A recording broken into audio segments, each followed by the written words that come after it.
Anyway, so I'm going to talk. This is a makeup lecture from the from boot camp when I was like acutely ill with COVID, and then I had long COVID for 8 months, and so I finally like recovered enough to pick the pieces of my life back up.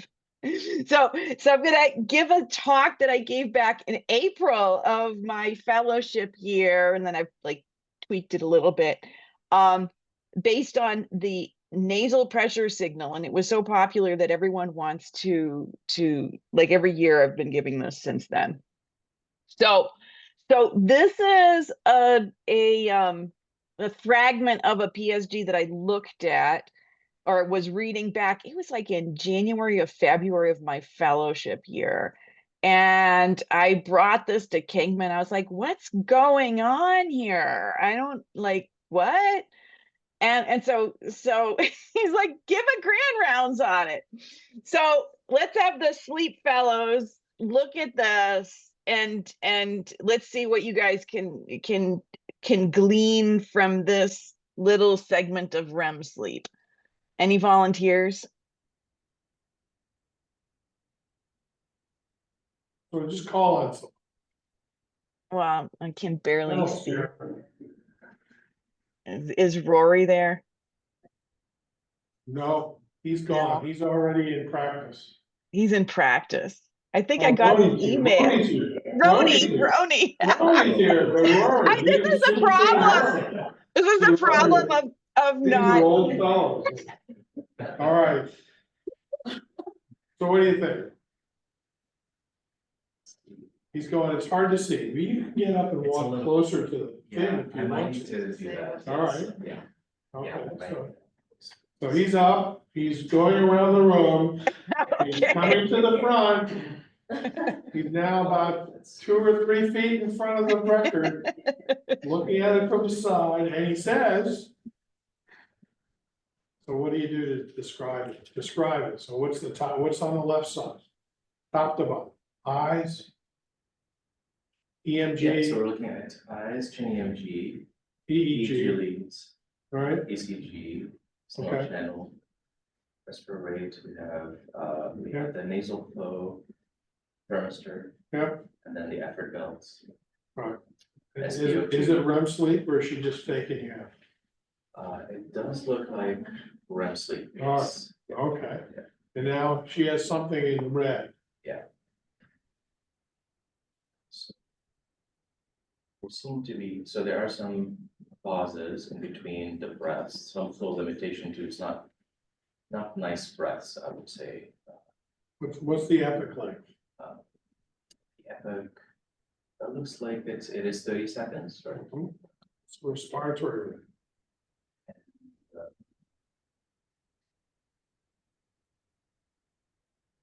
16 breaths per minute. Is it regular? It is not regular. Okay, so it's consistent with REM sleep. All right, now, what's up with this? What's she looking at? So breathing irregularity during REM. We do have some autonomic, maybe variability during REM typically. Now, let me give you a hint. Her topic is flow limitation. Okay, There is flow limitation, yes. and so point it out, or at least tell people where it is. You know, so the breath graph wave is not, there is some flattening. There, more flattening here towards the center, variable amplitude of the breath. Now, And if you were really gonna describe that, you'd say between 14 and 16 seconds, there's a breath there that has flattening during inspiration. How about that for language? sure, yeah. And so is this one breath or two breaths? Like here, one breath or two breaths? That looks like it's maybe 2 inspiratory cycles and then expiration right after that. Are they cycles? If you look at the effort bands, are these new breaths or is it one breath? Because the effort bands are going to tell us. Yeah, for the effort, it's one breath, it seems to be mostly. So there's something really squirrely going on with those breaths, right? He's not able to continuous to like have a full breath at once. And then what's going on with these effort bands? What are they showing?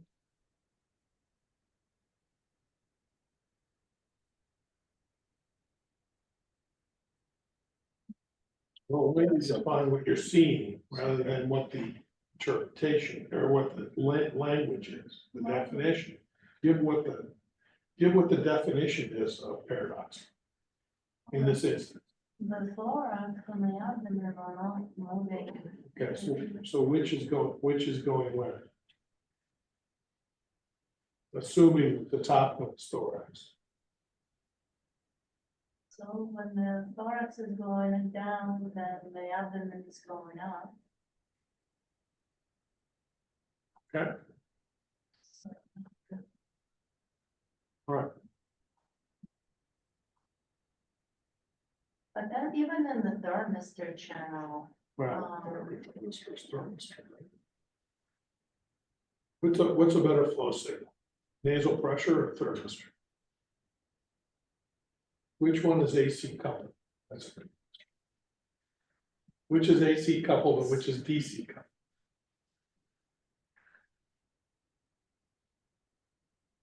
should go a little bit more with the chest movement, right? Or is it more of a nasal No, you got ninth month of sleep medicine. How many? Yeah, 200, 300 PSGs on your belt. You look at these things. I think that what you want to get at is that what you have here is that your DC coupled is your flow because it's pressure. Thermistor is a relative temperature and then has a AC coupled because then if it goes too wild, it comes back to the middle. So it's always under pressure to go back to the middle, the AC coupled. And it also is delayed in some ways as well. So, but pressure is really where you give it a good pressure signal, it's really equivalent to flow.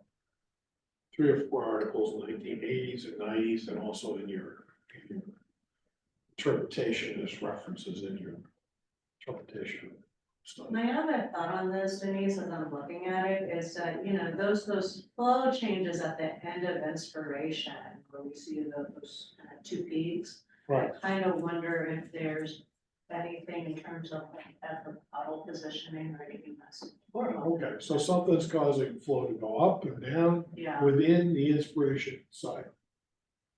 So is that in the lungs? no. No, because the because that's good, right? Lungs are okay, so it has to be in the upper airway flow limiting segment, right? All right. How about expiration? You see any double peaks in expiration? No, No. okay. Is that good enough, Denise? Yep, let's move on. All right. So objectives, we're going to talk about the basics of the nasal flow measurement and the orientation of the signals on a PSG. We're going to talk about the Starling resistor. Kingman, have you talked about Starling resistors? I guess it's good for No, because I don't think, yeah, I mean, it's a good one to talk. Yeah. They should hear about it. and then we'll identify nasal flow limitation. And they use it every time you put CPAP on the nose. You know that the airway is a Starling resistor. Okay, all right. All right. Negative pressure dependence, which was just what we were seeing, and we'll go into that. And then so that you can better appreciate what's happening in the airway when you look at a PSG. No disclosures. All right. So first I'm going to talk about the flow channels. And this is from Barry Fundamentals of Sleep Medicine. And hopefully you all know this book because it's an awesome book. And I read it during sleep fellowship and it helped me immensely. So pneumotach, that's the gold standard of the flow. And I actually have one sitting here that's from Kingman. So what a pneumotach is, this is like a little bitty one. This is like for kids. So it's just like tube, which has a little screen in it. and you have, well, this has a cord on it, and they use pressure. You measure the pressure on one side of the screen and the other side of the screen. And so the flow is just the difference in pressure with the known, from the known resistance. So the screen in here gives a known resistance. It's calibrated, and that's how you measure flow. And so then studies with the nasal pressure cannula that you just put in there, your little outlet actually ends up as the resistor, your nares. And it's a pretty good surrogate for a pneumotach. So there's like a little bit of variation, but it does good. And so it's very good for hypopnea detection in particular. Like when the flow gets really low, it bottoms out sooner than a thermistor would. So, but it's good for hypopnea detection. And it's also really, really fast. And so here is this thing in the nose. And this is like a typical your sleep study where there'll be a two thing together. And then here is the oronasal thermistor. And so that just does changes in temperature. I actually bought one for my research equipment, and boy, I hate that thing because, like Kingman was saying, it moves all over the place. Like getting that thing to stay where you want it to is a pain in the butt. And it just measures the changes in temperature from your breath. And so when you breathe in, it actually cools down, and when you breathe out, it warms up. So it's kind of inverse of how you would think about it. So you have to change it on the screen. This is good for apnea detection because if there's no air, you'll see nothing on there. But it has a slow response because that thermistor element has to warm up and cool down. So when you're looking at a signal, the nasal pressure signal is almost instantaneous, basically instantaneous, but the thermistor has a delay. And then the other thing we do during looking at flow is just the CPAP machine. And the CPAP machine basically has its own, like, basically little pneumotach thing in it. All right. So, oops, moving on. So I was still confused about the squiggles here, first month in fellowship. So, like, does this go up or does this go down? And obviously, like, these guys, is this real paradoxing, or does someone just get the chest band flipped, converted to this? So I was super confused, and I finally figured this out. And so now we have a little quiz here. So which nasal pressure signal is in the correct orientation? So this is inhalation up in a normal subject. So I'm going to put on my little Jeopardy. I need a fellow to volunteer. Which one is, or why don't you all vote? Which one is in the correct orientation? B. B is in the correct orientation. Okay, who else votes for B? Everybody did, everybody was for B. Yeah. All right, very good. So this, and the reason for is that when you inhale, you have negative pressure. You generate negative pressure. It gradually goes up, it peaks and then goes back down. So you generate a sinusoidal signal. But when you exhale, it's by passive recoil. So you get this sudden deflection, and then it just relaxes back up to baseline. So here's this, and then this shows that the pressure, the esophageal pressure. So it goes down with inhalation and becomes positive with exhalation. So that's great that you guys figured that out, because I hadn't. It took me a while. And so when you're looking at someone who's breathing really slowly, there'll be like a little pause here between exhalation. So you don't pause your breath by slowing down inhalation, you slow down exhalation. So you see this, usually it seems people with sleep apnea tend to breathe a little bit faster. So I don't see this very often. But I bring this up because I want you not to confuse this with oral leak that you'll see in a CPAP. And I'll have some more slides on this, but you want to look for exhalation plus this flatness if it's just a normal thing. All right, so here is another little thing. So let's find the hypopneas here. And so we've got 2 arousals on the EEG and 3 desaturations. So how many? I don't feel like playing that. And we have a nasal thermistor. So they put the thermistor above the nose instead of oronasal, and they have a nasal pressure flow. And then there's a hidden channel that I edited out, but I'll show in the next slide. So where are the hypopneas here? Another fellow who hasn't volunteered yet.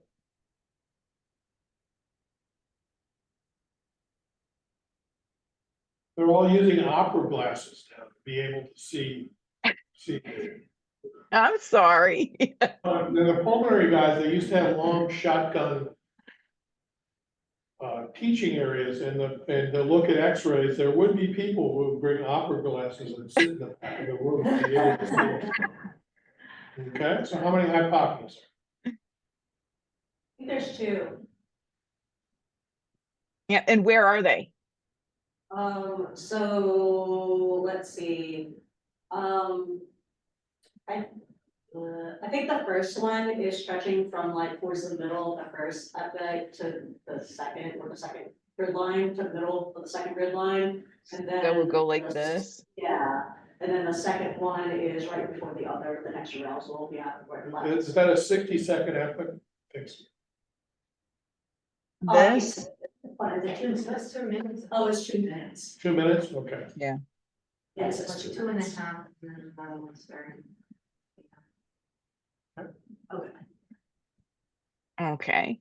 And now, so these guys, they did a little trick. They actually they had an oral pressure. So they had not only this, but they put a little pressure tube in front of the mouth to get an oral flow, because they wanted to show that there's partitioning. You can get you can maintain flow through the mouth, and you can that information is hidden from the nasal pressure signal. So here is oral flow. So here is this big hypopnea here. And then afterwards, where it looks like there's still a hypopnea, there's oral recovery breathing, but you can't see this at all in the nasal pressure signal. And so the same thing here. And this can become a real problem with the oronasal breathing or mouth breathing in a PSG, because you end up with a lot of hidden information because you're not being able to measure well the flow from the mouth. And the thermistor flow, they don't have an oronasal thermistor, but the oronasal thermistor is really, it's not as sensitive at picking up hypopneas.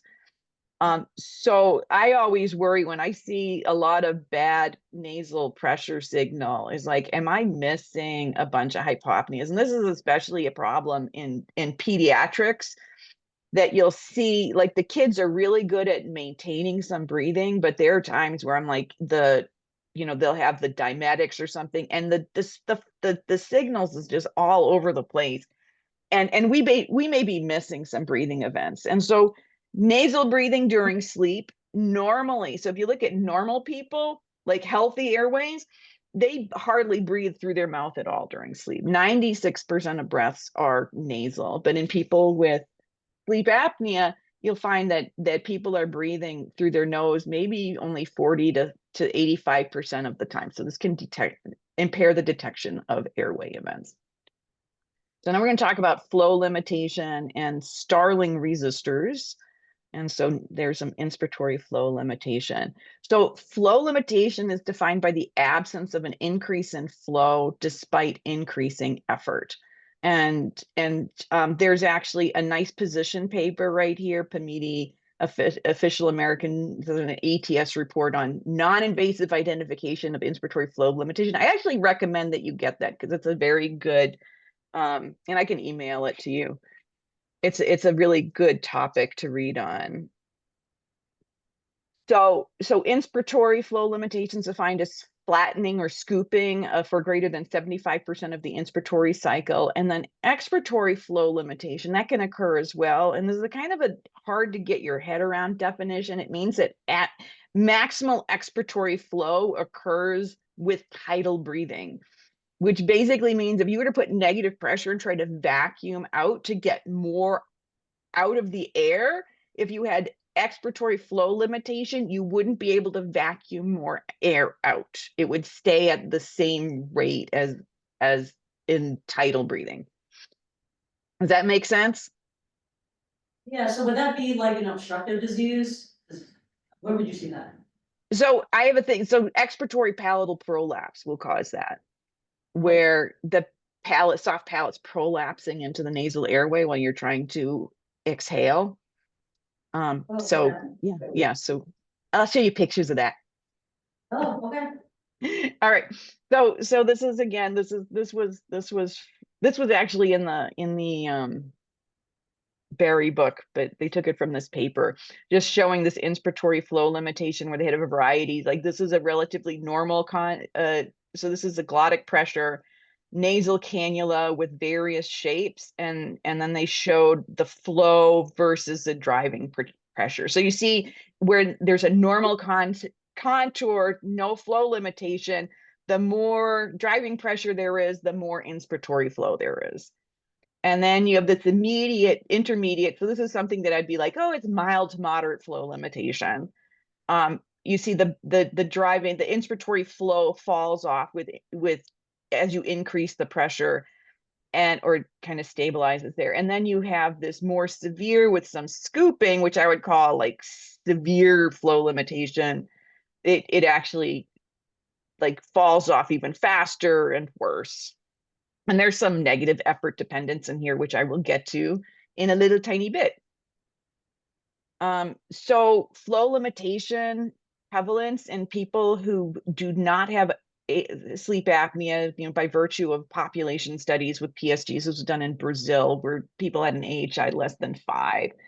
Only about 9% on average breaths showed some inspiratory flow limitation, and the upper confidence limit was 31%.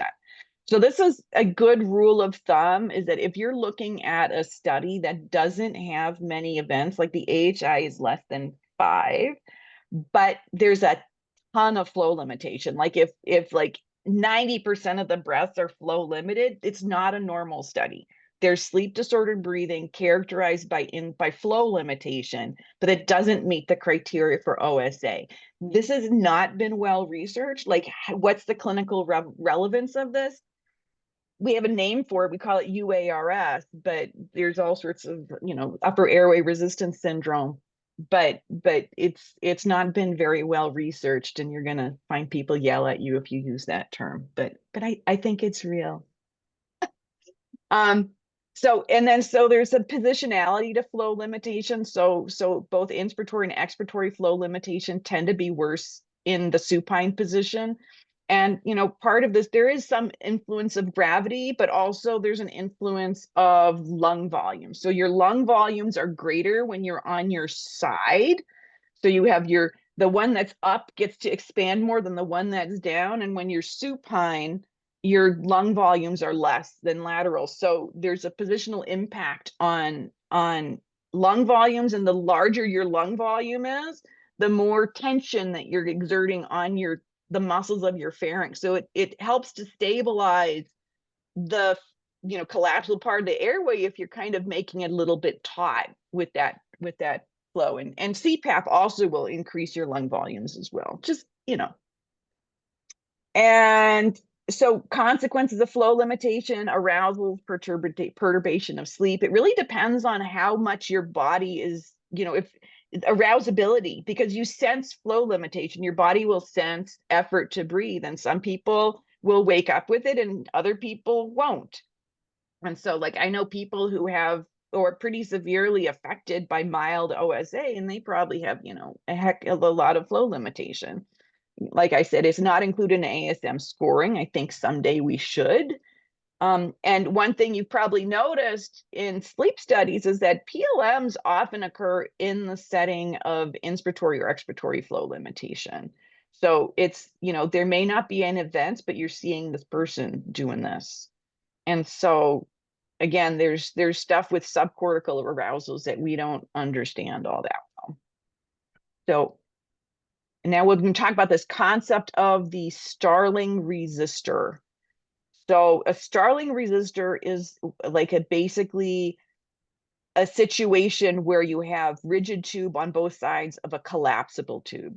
And so here we have a sealed box, and we have a pressure in the sealed box called P out, and we have a pressure inside this airway P in the collapsible segment. And so you can imagine this collapsible thing will collapse if P out is exceeding P in. And so, but if P in is greater than P out, flow will occur. And so P out is our idea for P crit. And so here the tube is fully collapsed. So here we just add numbers in because it makes it easier to think.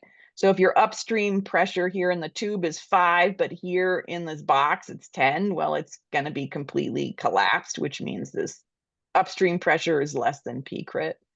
And then if the pressure in the tube upstream and downstream is all greater than the pressure in this box, then the tube is fully open and there's no flow limitation, there's no problem. But you have the Starling resistor in the case where there's this where this upstream pressure is greater than the pressure in the box, but the downstream pressure is less. And so that means you'll have an area of collapse, and that will be there until the pressure builds up to overcome it. So this is sort of a fluttering. So if flow ceases, the pressure here will increase until it exceeds P crit, and then it will go. And then you can get a stable situation where it's kind of, the pressure is equalized enough that you can have stable flow, and where this Bernoulli effect will hold that area open. Does that make sense to you guys? Yeah. All right. And so CPAP is basically you're adding pressure to both ends. You're adding pressure all the way here. So you want to add CPAP so that this pressure is greater than this pressure. And so that's basically what CPAP is. You want to get rid of the flow limitation and collapse. And so you can measure P crit in the sleep lab with these pressure drops. And so you can have, this is the pressure in the nasal mask, and you measure the maximum volume, the flow that you can detect in the CPAP. And it goes down until you get to this point where there's no flow, and that is your P crit. Is the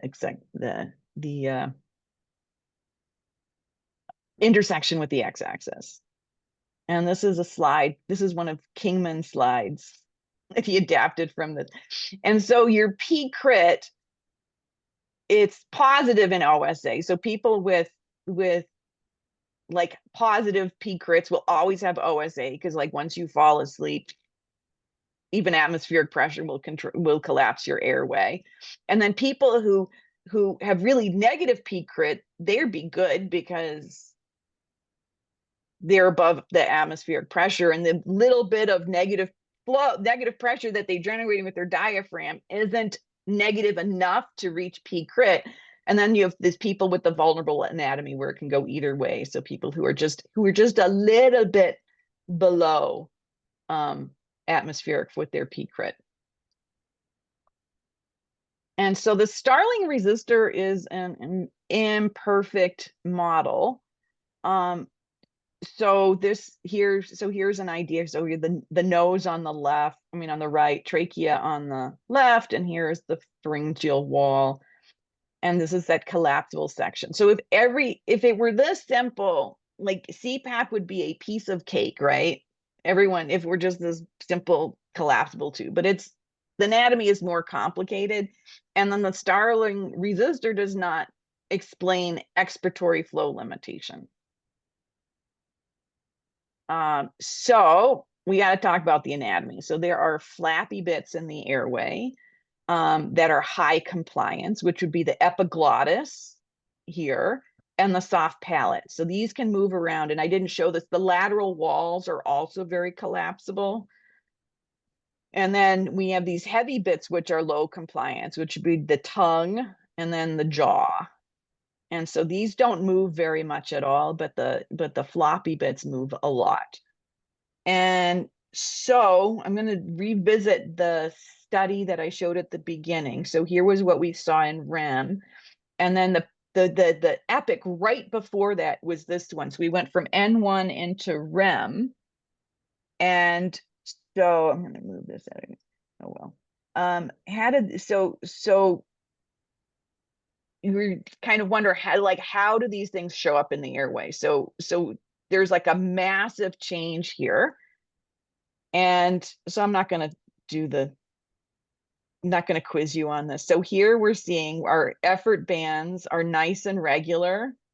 We have our thermistor look nice and regular. There's a lot of inspiratory flow limitation in the nasal pressure here. And it's not great, but it got much worse in REM. And part of that is relaxing, like more relaxation of these airway bits. And so here we have these discontinuities in the flow signal. We got paradoxing there.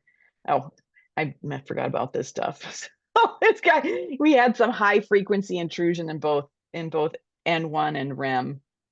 And this was actually a patient that I saw at the VA where he was 36 and he had some severe more comorbidities. Home sleep test showed nothing, but he looked like he had bad sleep apnea by looking in his mouth. And AHI on the PSG was only 6.5, but he was severely affected. And his REM AHI was something like 60. It was really bad in REM. So we're going to talk about that negative effort dependence. So negative effort dependence is the reduction in inspiratory flow with increasing effort. So here's a nice paper on negative effort dependence. And so there's sort of like three flavors of it, or three categories. So you've got like this sort of mild or like no negative effort dependence with like less than 25%, sort of moderate 25 to 50%, and then 50, and severe where you get more than 50% negative effort dependence. And they have different amounts here. So, and this is like the percent reduction at mid inspiration, which I tried to draw in here, compared to the peak. So here's the peak, there's mid inspiration, here's the peak, there's mid inspiration. So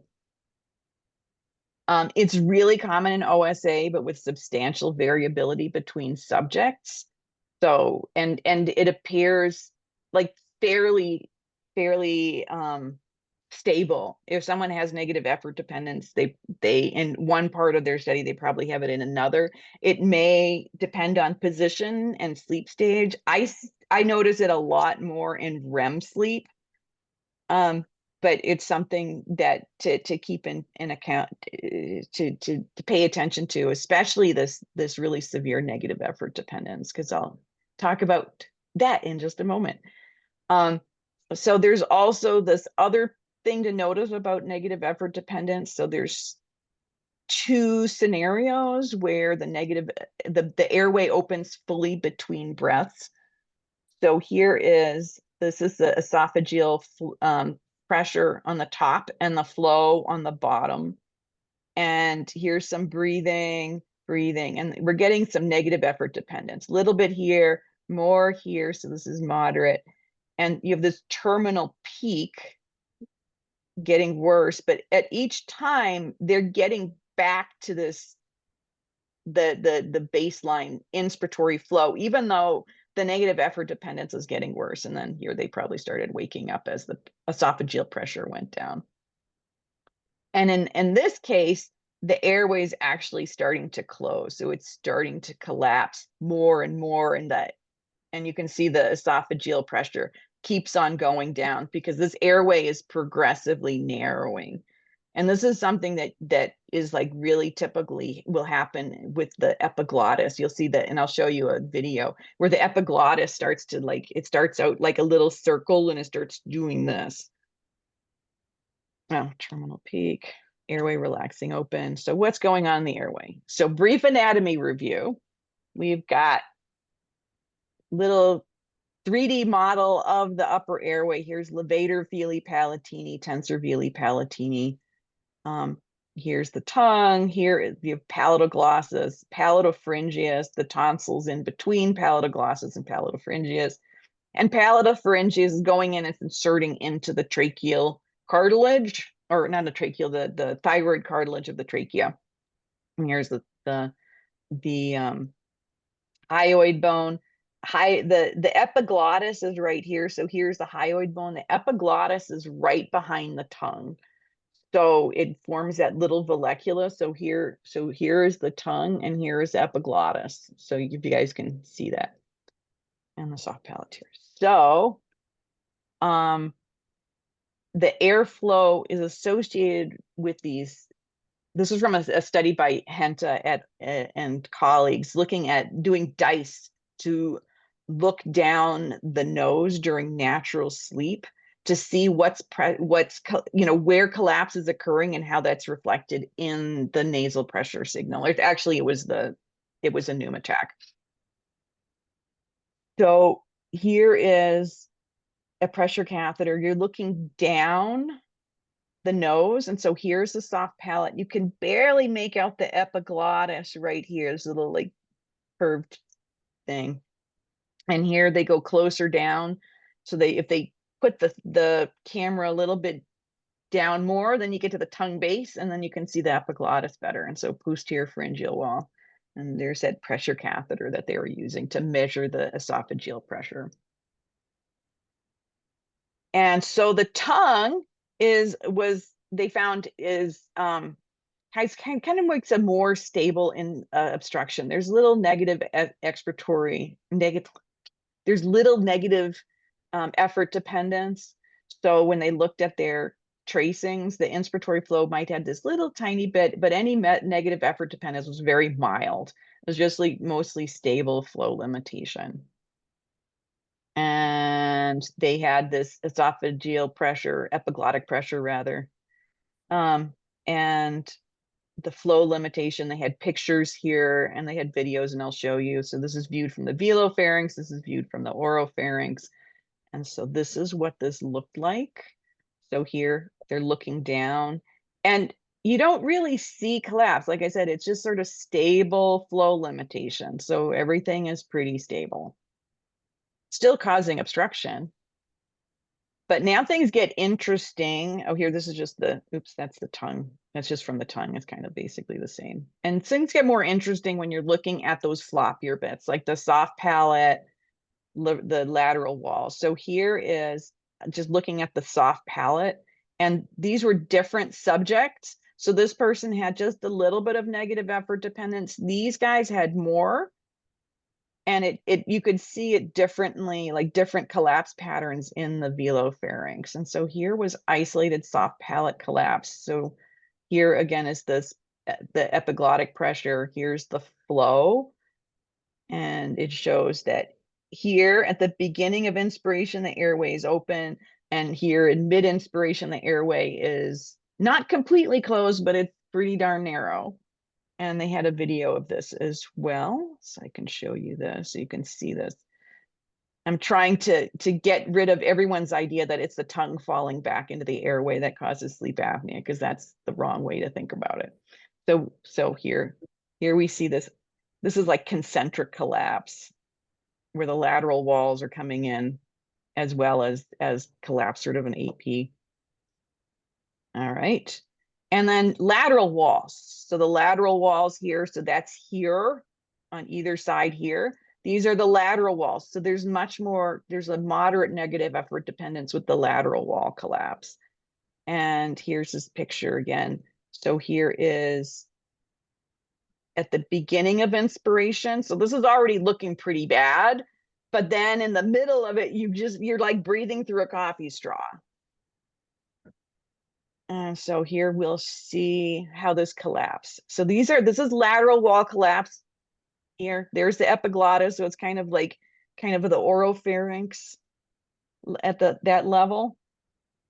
But so this Can is. you stop right there? You Sure. can see where the peak, at the end of inspiration, it goes up again, flow. You see that? And that's as esophageal pressure or epiglottic pressure is falling. So it's I mean, gets more positive. So you negative to breathe in, and then as you stop and your airflow starts to go into exploration, that's when you have your increase in flow at the end of that negative effort. Right. So the force, your force of, That's a floppy bit. right, it's floppy. So the more you inhale, the more you close the airway. And so you're relaxing open because you're not sucking the airway in. So you're saying, Dr. Scholl, like at the end of inspiration, you kind of decrease that negative pressure that. The difference, yeah, the difference is the transmural difference on that floppy segment. So it gets to be less closing and more opening, but it doesn't completely, reopen. Sometimes you see it really, sometimes you see it really high, and that's really interesting too, but you're looking at the relationship of this flow signal to the effort, which is the negative pressure. What's the negative pressure produced by? Breathing, right? Diaphragm. Yeah, diaphragm and chest wall. So that, you've got volume, which is your chest wall, and you've got flow, which is your upper airway. Okay? All right, Good. now we'll talk about the epiglottis where things get really wild. So here was one of their flows where they showed this unobstructed breaths, and suddenly they found this epiglottic collapse. And this is what it looked like here. So here is the tongue base, here's the epiglottis, and then the airway is here. And so what they were seeing is that the epiglottis is flopping shut very suddenly right here, and it causes abrupt discontinuity in the flow signal. And you will see this on sleep studies. And so just to remind you, so here is the epiglottis here, and then here in that anatomy, and the hyoid bone is here and here. To remind the anatomy. And so if you're looking down at it, here's the tongue base, the epiglottis is here, your glottis. And then here's my muscles, palatopharyngeus is coming down and attaching to the thyroid cartilage. So here is some negative effort dependence from an epiglottis. And this was from Stephen Park. He's an ENT doc who treats sleep apnea, and he posted this online. So tongue base is here, epiglottis. At the end of this, so you can see, you could imagine if you try to put CPAP pressure on this guy, it's just going to blow that epiglottis shut, right? That's just not going to work. And at the end here, the way it opened up, they did a jaw thrust. So this is like one of my pet things that I suspect that people like this, if you give them an oral appliance, they'll do a lot better with CPAP. But it'd be good to study, but I got other fish to fry, so. And so that's that AP collapse of the epiglottis. That's one way it collapses, but it also forms a curlicue. And so this is this curlicue that closes off. And so this was, now their epiglottic pressure was right by the epiglottis, obviously. So it's going to be really low because the obstruction's occurring here. And then you can see these wonky things, just weird discontinuities. So here it's open and then it's very shut. And so you guys can watch this.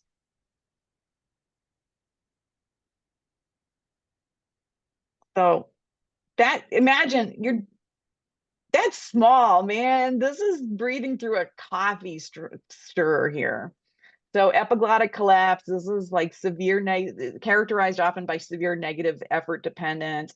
It can occur, you can see it with and without these abrupt discontinuities. So like here, there's no real discontinuity here, but here's a big discontinuity. During the unobstructed breath, the epiglottis might not completely open. So remember I was showing that other one, like it's not going all the way down. And so you can get this negative effort dependence between breaths, and then it's vulnerable to sudden obstruction. And most of the people who have epiglottic collapse also have collapse at other areas. Like almost everyone with sleep apnea obstructs at the soft palate. So epiglottic collapse is usually not the only problem. But it's actually pretty common. Like it used to be thought it was rare, but if like more careful studies show that it's occurring about 30% of patients, but like I said, it's usually not isolated, and it doesn't correlate well with what you see on an awake exam. And so CPAP can worsen epiglottic collapse, and epiglottic collapse also complicates surgical success rates, and positional therapy may be helpful.